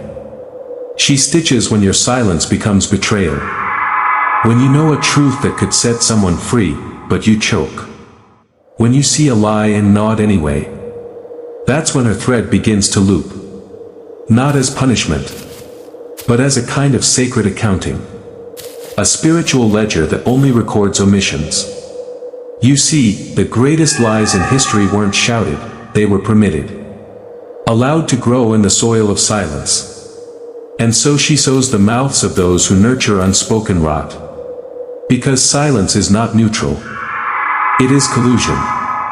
It is participation by omission. And every age has its moment of stitching. Salem. Vienna. Westminster. Cum do and now, us. You think this is metaphor? Then explain why your deepest thoughts die before they reach your tongue. Explain why every time you try to speak honestly, something clamps down inside you. Explain why even in private, you edit your truth. That's the stitch. Already begun. Already binding. And unless you fight it with word, with voice, with ruthless honesty, it will finish. And you'll wake up one day like the priest in Cum do, staring into a holy book made of blank pages, unable to remember the name of your own God. So I ask again, not with fear but with fire, what are you refusing to say? Whose lie are you living? Who benefits from your silence? And what would you become, if you broke it? Speak. Even if your voice shakes. Even if your truth offends. Because if you don't, the Thorn midwife will do it for you, and you will never speak again. There is a story buried beneath the archives of the Vatican, a sealed letter dated 1347, written in trembling Latin by an excommunicated nun named Sister Elspeth of Toulouse. The letter was found centuries later, stuffed inside a mummified book made of flayed skin, hidden in a reliquary behind false stone. It was addressed not to the Pope, not to any cardinal, but to the Mother of Shadows, a title unrecognized by any official record. In the letter, Sister Elspeth confesses what she witnessed in the convent crypts beneath the Abbey of St. Corentin, a gathering of black-robed women around a girl who had not cried since birth. The child's eyes were pitch black. Her lips, pale as ash. They whispered to her, not with words, but with symbols, glyphs carved in breath, unseen but heard. And when the girl finally opened her mouth, every candle in the abbey snuffed out. Silence descended like a divine plague. Birds dropped dead from the sky. And every nun in the abbey forgot her own name. Elspeth alone remembered, but only because she refused to watch. She covered her ears, carved her own name into her thigh with a communion knife, and fled. She wrote the letter with blood and wine, sealing it with a braid of her own hair. She called the girl the Thorn midwife's vessel, and warned that her tongue carried a code older than Babel. A language not meant for man. A language that doesn't communicate, but consumes. It eats memory. It eats identity. It eats sound. That's the horror no one speaks, the idea that language itself is a kind of virus, and that the Thorn midwife is not silencing us to punish, but to prevent transmission. Think about it, every lie you believe began with a word. Every betrayal, every manipulation, every war, spoken first. So what if silence isn't the curse, but the last protection? What if she stitches us shut not to control us, but to quarantine a sickness buried in speech itself? That's the paradox of the midwife, she is both predator and protector. She wounds to preserve. She maims to stop contagion. Because there are truths that fracture the soul. There are phrases that invite collapse. And once spoken, they don't go away. They echo. They embed. And they change you. You know this already. You've said things you can't take back. Heard things that rewrote you. That's the real battlefield, not land, not borders, but vocabulary. And in this war, your mouth is both weapon and wound. The midwife knows that. That's why she visits those who speak too freely, those who chant slogans they don't understand, those who parrot truths they never earned. Because speaking without reverence is how the sickness spreads. She doesn't hate voices. She tests them. She measures whether your truth is real enough to survive stitching. Whether you'd fight for it. Bleed for it. Die with it still unspoken, rather than speak a lie and live comfortably. That is the cost. And it has always been the cost. Every mystic knew this. The Druids, who refused to write anything down. The desert prophets, who spoke in riddles so their words couldn't be chained. The Gnostics, who were burned not for what they said, but for how precisely they said it. Precision is power. And power, when feared, is always stitched. That's why you feel the pull now, the urge to retreat, to quiet down, to not finish this video. Because somewhere deep inside, something in you knows this isn't just story. It's summoning. A remembering. A decoding. Every syllable is brushing against something ancient inside you. The sacred part they tried to kill in school. In church. In the media. That sovereign voice. The one that doesn't tremble. The one that doesn't need permission. But be warned, awakening it comes with a price. Once you remember, you cannot go back. You will see the stitching everywhere. In language. In faces. In rituals disguised as entertainment. And worst of all, you will see it in yourself. In the times you smiled when you should have screamed. In the apologies you gave for telling the truth. In the names you forgot to protect. That is the sacred torment. The awareness that you let yourself be sewn. But awareness is the first cut. And if you dare, the midwife will let you unpick one thread. Just one. The rest, you must earn. With blood. With breath. With unflinching speech. Are you ready? The year was 1923, and the world had barely begun to limp from the wreckage of the Great War. Berlin, once the heart of empire, was now a ghost masquerading in feathers and champagne. Beneath the glamour of cabarets and the roar of jazz, something darker pulsed, something older than the war, older than the empire, older than memory itself. In a hidden archive beneath the Reichstag, a sociologist named Dr. Victor Hars began compiling what he called patterns of collective amnesia, instances where entire populations seemed to forget events, names, rituals, overnight. He traced it through Russia, through Italy, through the blood-soaked soil of Ypres, and then back further, to forgotten towns, missing churches, entire villages stripped from maps. But one entry kept repeating, buried like a glitch in ancient texts, Die Dornengeburt, the birth of thorns. It was always described the same way. A woman with black eyes. A mouth that never moved. And a silver thread too fine for human fingers. Hars believed it was a myth until he received a package wrapped in human skin, no sender, no return address. Inside was a reel of wax cylinder audio, recorded in 1891 at a séance in Paris. It played for 18 seconds. And in those 18 seconds, every mirror in Hars' apartment cracked from the center outward. Every clock stopped.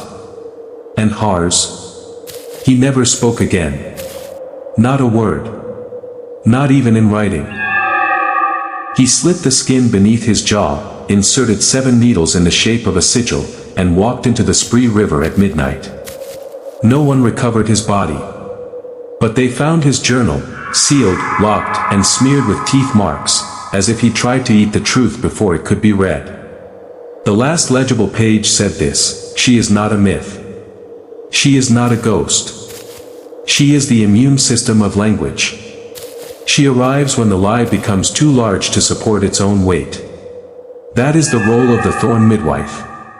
She is not vengeance. She is balance. You cannot understand her through empathy. You cannot explain her through science. She is not a thing to be believed in, she is a force to be endured. Like gravity. Like fire. Like silence. The question is not whether she exists. The question is, what did we say that made her come back? Was it the way we began to speak without consequence?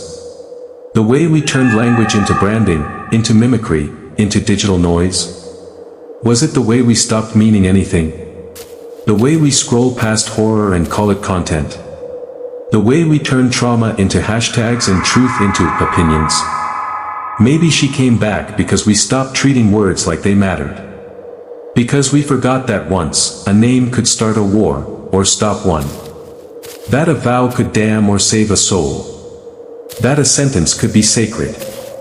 But now we say everything. All the time.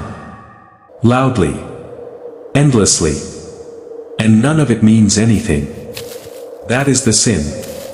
Not what we said, but how casually we said it. The Thorn midwife is not interested in cruelty. She's not here to punish. She's here to correct. To reweave the torn places in the world where language has been used like a scalpel in the hands of cowards. You know what I mean. You've seen it. You've felt it. The conversation that left you hollow. The phrase that lodged in your skull like a splinter. The apology that felt like poison. Words can wound. But worse, they can erase.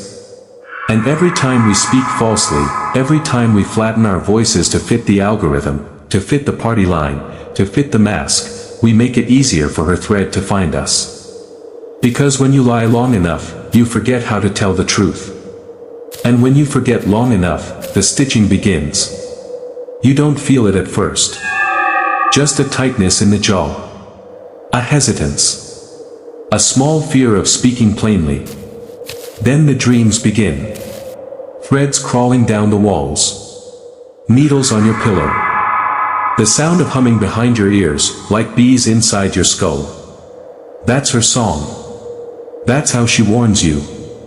Not out of mercy, but ritual. Because the stitch must be earned. You must invite it. Consent through cowardice. And when you do, when you choose silence over truth, comfort over voice, she steps from shadow and completes her work. So ask yourself, right now, before it's too late, what part of you is already sewn? What truth have you hidden behind smiles? What scream have you swallowed so long it tastes like prayer? Speak it. Before she speaks for you. Before your mouth becomes the altar, and your silence the sacrifice. The Vatican denies the manuscript exists. And yet, in a forgotten monastery in the Apennine Mountains, hidden beneath an altar scorched by lightning, there lies a book bound in thorn-woven lambskin. It has no title, no author, no page numbers. Only a spiral carved into the cover, deep enough to draw blood if touched. Inside, there are no complete sentences, only fragments, scribbled in charcoal, etched into the parchment like confessions made under torture. And the first words, barely legible, scrawled in reverse, say this: she listens through silence. She enters through lies. She sows where men forget to speak. The monks who once guarded this relic are all gone now, their monastery burned from within, as if lit by fire that had no source. Locals still speak of the smoke that poured from every mouth-shaped crack in the stone for 7 days. They called it the choking of saints. But here's the horror: the manuscript is not a record. It's a ritual. It's not meant to be read, it's meant to be felt. Like a fever that builds with each line. The deeper you read, the more the silence around you thickens, the more the world muffles, until even your own thoughts feel foreign. One priest, Father Emilio Garza, attempted to translate the text into Latin in 1937. After 3 weeks, he boarded himself in his cell and began sewing rosary beads into his tongue. When found, he had carved the midwife's sigil into the stone floor, using only his teeth. He left one phrase scratched into his chest with a shard of bone: to speak is to summon. To remain silent is to serve. So ask yourself this: if you still think this is just story, why have entire orders of monks sworn oaths of silence for centuries? Why are there initiation rites in secret societies where speaking is forbidden for years? Why do the most ancient spells and curses begin not with words, but with silence? Because silence is not absence. It's preparation. It is the soil into which the midwife plants her thorn. And once planted, it grows. Through generations. Through lineages. Through blood. That is why so many of us feel the stitch but do not know its name. Because we inherited it. Not just culturally, but spiritually. Passed down from ancestors who saw too much, said too little, and taught their children to do the same. We are the sons of muted fathers. The grandsons of broken prophets. The heirs of censored truth. And that legacy, it's not metaphor. It lives in your body. In your hesitation. In the way your throat tightens when you try to speak something raw, real, unsanitized. That's not anxiety. That's programming. Generations of silence coded into your breath. And the thorn midwife? She's just the one who collects the debt. She doesn't force the stitch. She honors the agreements we've made with fear. Every time you said, "I'm fine," when you were breaking. Every time you stayed quiet to be accepted. Every time you laughed at what made you sick. That was the needle. That was consent. But here's the razor-edged miracle: every stitch can be unpicked. Not by rage. Not by rebellion. But by truth. Spoken. Fully. Without flinch or filter. That is the counter-ritual. That is how you break the thread. Not by volume, but by precision. One honest word is worth 1,000 screams. And the midwife? She knows this. She respects it. Because her function isn't vengeance, it's equilibrium. She appears not to punish, but to balance the scales. So when enough men begin to speak again, not noise, not slogans, but truth, she retreats. Temporarily. She is the shadow of our collective cowardice. She thrives where truth is starved. But you are different. You've come this far. You've heard what others were too afraid to even whisper. You've stared into the spiral, and you're still here. Which means the spell is weakening. The thread is loosening. But to finish, to break the cycle, you must speak. Not just here. Not just in your head. But out loud. To someone. To yourself. In the mirror. On your knees. From your gut. Say the thing that scares you. Say it twice. Then say it again. That's the key. That's the wound. That's the cure. The thorn midwife doesn't fear your voice, she measures it. And if you pass, if your voice cuts true, she will not stitch you. She will bow to you. Because the one thing more sacred than silence is truth paid in blood and breath. You were never meant to be silent. You were meant to remember. So remember, and speak. In the winter of 1841, a British naval expedition went missing off the coast of Greenland, 3 ships swallowed by black ice, their final transmissions fragmented, jumbled, and distorted beyond recognition. Only one crew member was ever recovered. Lieutenant James Witherby, frostbitten, blind, and silent. They found him kneeling in the snow outside a collapsed chapel built by Norse settlers who'd vanished centuries prior. His lips were not sewn with thread, but with braided tendons from his own forearms, twisted in a perfect Celtic knot. Carved into the frozen altar behind him was one sentence: "In blood, she speaks through stillness." The British Admiralty classified the entire file under a designation used only once before, orphic containment. The term refers to incidents where language itself becomes the contaminant, where the mere knowing of a truth becomes a curse. And yet, the government didn't destroy the documents. They hid them. In the basement of Oxford's Bodleian Library, behind lead-sealed walls and sigil-locked vaults, the Witherby case still exists. A scholar in 1973, Dr. Emile Clark, petitioned to read the full transcript. 3 days later, she was found in her dormitory, wrists bound in vines that had no earthly origin, her tongue fused to the roof of her mouth with thorns. No fingerprints. No intruder. Only the lingering scent of rosewater and ash. Her final note read, "Truth does not free. It selects." That line is the essence of what you're beginning to understand now. This knowledge, these revelations, they're not for everyone. They're not democratic. They're ritualistic. Like the old initiations into mystery cults, this descent you've entered must claim something from you. Innocence, perhaps. Or certainty. Or comfort. Because you cannot carry truth and illusion in the same hands. One will rot. And the Thorn midwife? She ensures that rot does not spread. She's not here to comfort you. She is the guardian of thresholds. She is the test. The gatekeeper. The blade between who you were and who you could become. That's why she doesn't just sew mouths shut, she severs the old self. The one that bowed to approval. The one that feared rejection. The one that memorized the rules of a world built on obedience. And let's be honest, you were taught to obey, weren't you? Not with whips. With silence. With reward for conformity. With exile for authenticity. You were trained to be quiet, agreeable, pleasing. And every time you complied, a new stitch. A new thread. A little more of your wild, sovereign self trapped beneath layers of gauze.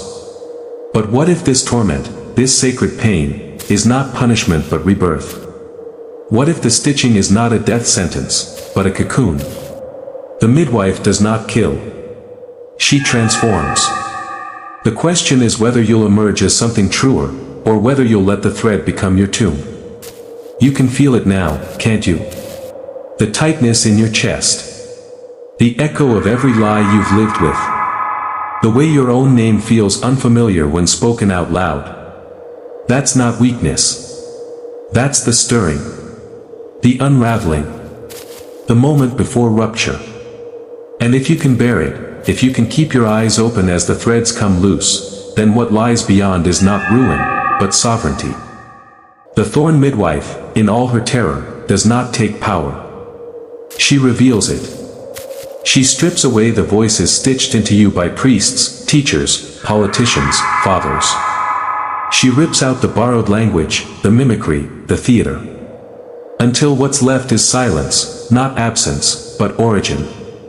The stillness before the first word. And then, she waits. She tests.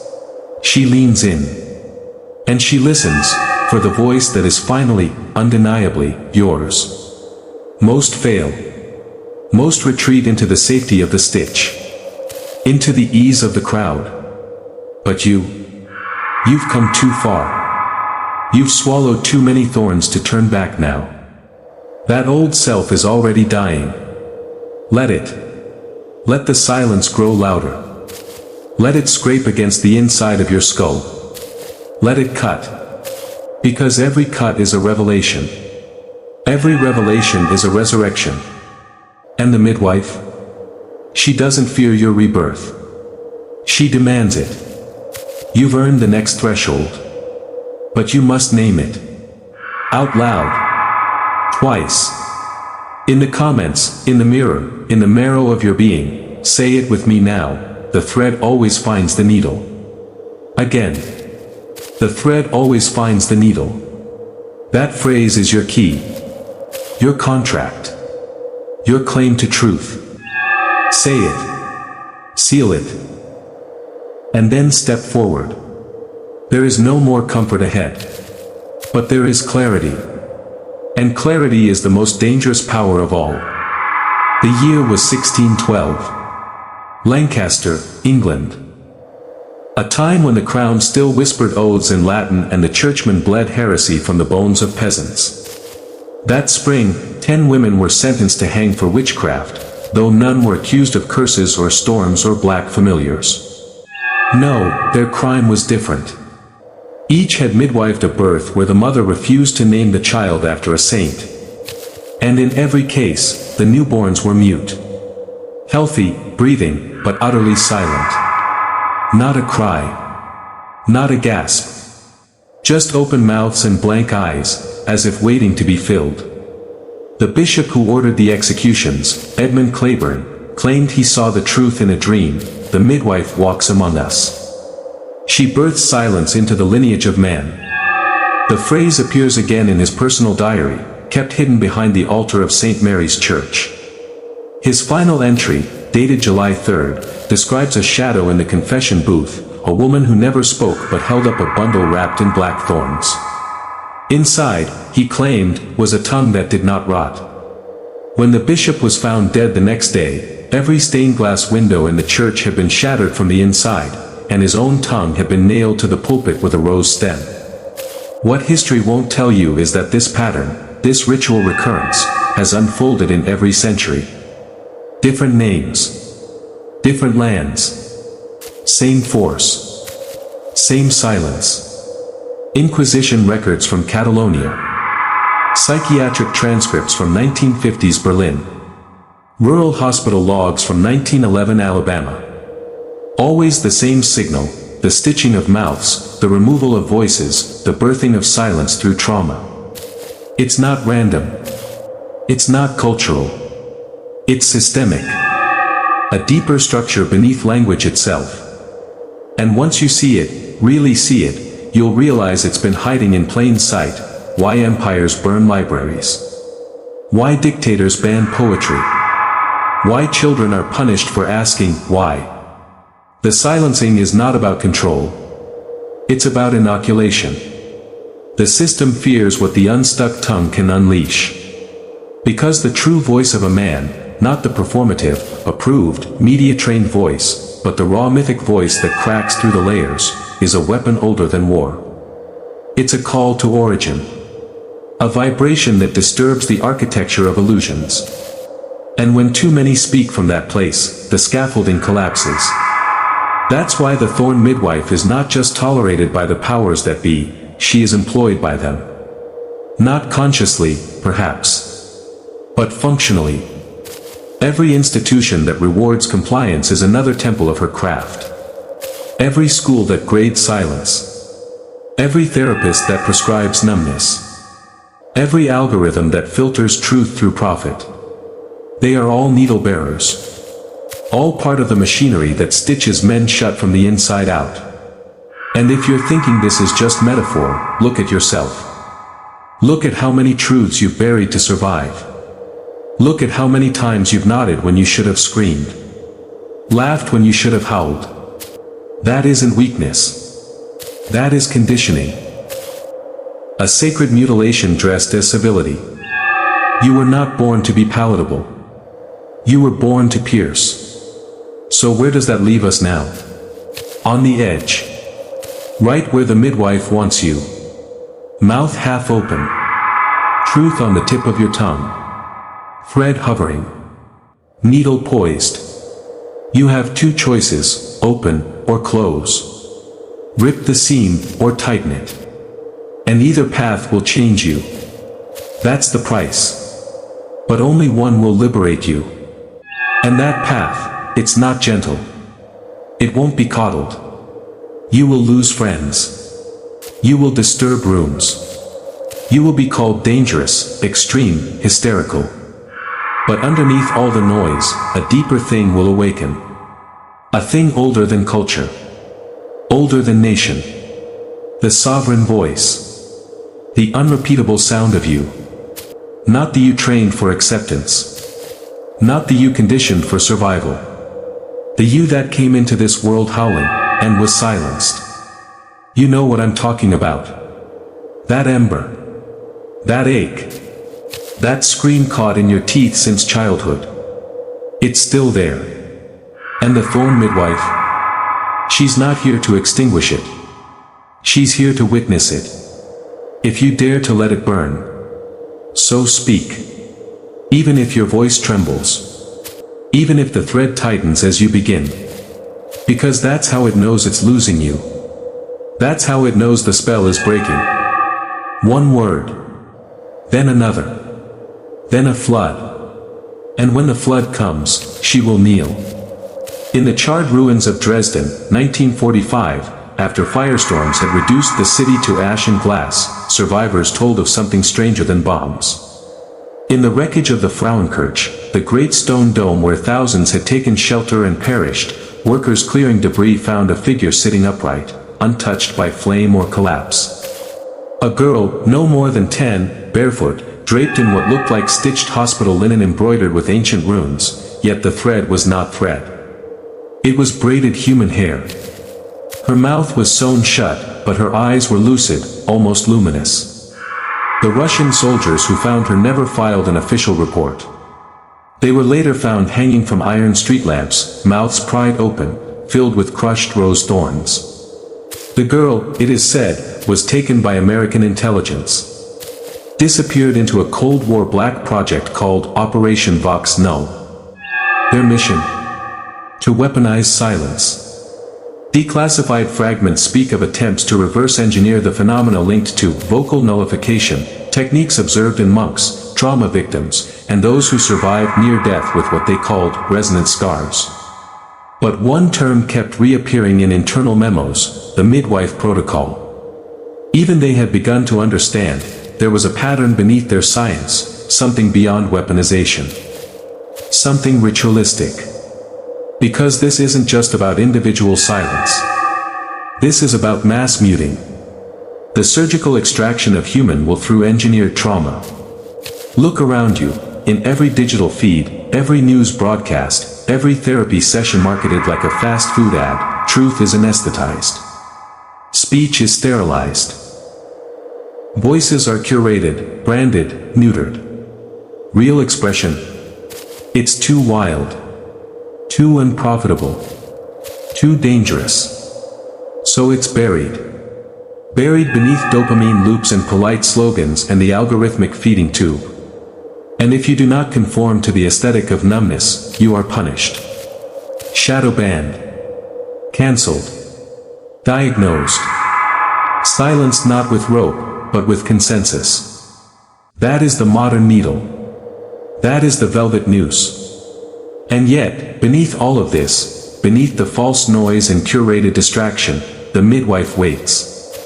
She has adapted. She no longer needs cathedrals or plague pits. She moves through fiber optic cables and echoes in groupthink. She stitches with likes and retweets and self-censorship. But the thread is the same. The mouth is the altar. And the silence, when it comes, is just as final. You see now, this isn't about folklore. It's about systems. Systems that know your voice holds power. Systems that have spent generations refining the art of undoing your authority before you even realize you had any. But now, you do. You're not just a man watching a video. You are a threshold walker. You've stared into the seam and recognized the stitching. You felt the burn of buried truths rising. And maybe, just maybe, you're beginning to remember. That time as a child when you tried to speak and were told it was inappropriate. That moment in a relationship when you swallowed your truth to keep the peace. That time you felt something sacred stirring in you, rage, grief, clarity, and let it rot into silence. That wasn't forgetfulness. That was the ritual. The slow threading of the invisible needle. But here you are, halfway unstitched, with blood on your tongue and fire in your gut. Don't stop now. Because here's what they won't tell you, the midwife's torment is not a punishment. It's a test. And if you survive it, you become something they cannot predict. Not silent. Not compliant. Not broken. but mythic. A man forged in sacred agony. A voice born through the scream that was denied. And that voice, it doesn't just disrupt. It creates. It rebuilds temples of truth with syllables sharp enough to cut false kings. So if you're listening now, truly listening, this is not just a story. It's a summoning. A call to remember your uncorrupted sound. Not the noise of performance, but the cry of sovereign becoming. Because in the end, the midwife is not your enemy. She's your mirror. She does not kill your voice. She reveals the world that fears it. So now we arrive at the mouth of the tunnel, the final breath before emergence. You've heard the unspeakable. Felt the thorns beneath your own skin. You've seen the truth behind stitched lips and hollow histories. And yet, despite the weight of it all, you're still here. That means something. That means you were meant to hear this. Not everyone is. Most are too stitched to feel the thread. Too sedated by comfort. Too terrified to dig up their own silence. But not you. You've made it to this point, where myth and memory blur, where forgotten history becomes personal scripture. And now, with every thread exposed, you face the final truth: the Thorn midwife is not a villain. She is a gatekeeper. A sacred tormentor. Her stitching was never meant to silence forever, it was meant to test the soul's endurance. A cocoon of agony spun around potential. She is not here to destroy your voice. She is here to prove whether it deserves to be heard. And if you've reached this place, this moment, this breath, you've already proven more than most. But the test isn't over. Not yet. Because now comes the most dangerous question of all: what will you do with your voice now that it's unstitched? Will you speak it into truth? Will you let it tremble through rooms not built to hold it? Will you carry it through your bloodline like fire, changing every man who hears it, breaking the spell one word at a time? Or will you let the thread find you again, crawling back in the name of comfort, threading your lips in silence once more? You see, silence is seductive. It masquerades as peace, as control, as maturity. But silence, when worn too long, becomes a tomb. A man who refuses to speak the truth is not evolved. He is buried. And every day he remains mute, the Thorn midwife smiles, not out of victory, but because he made her role necessary again. Don't give her that reason.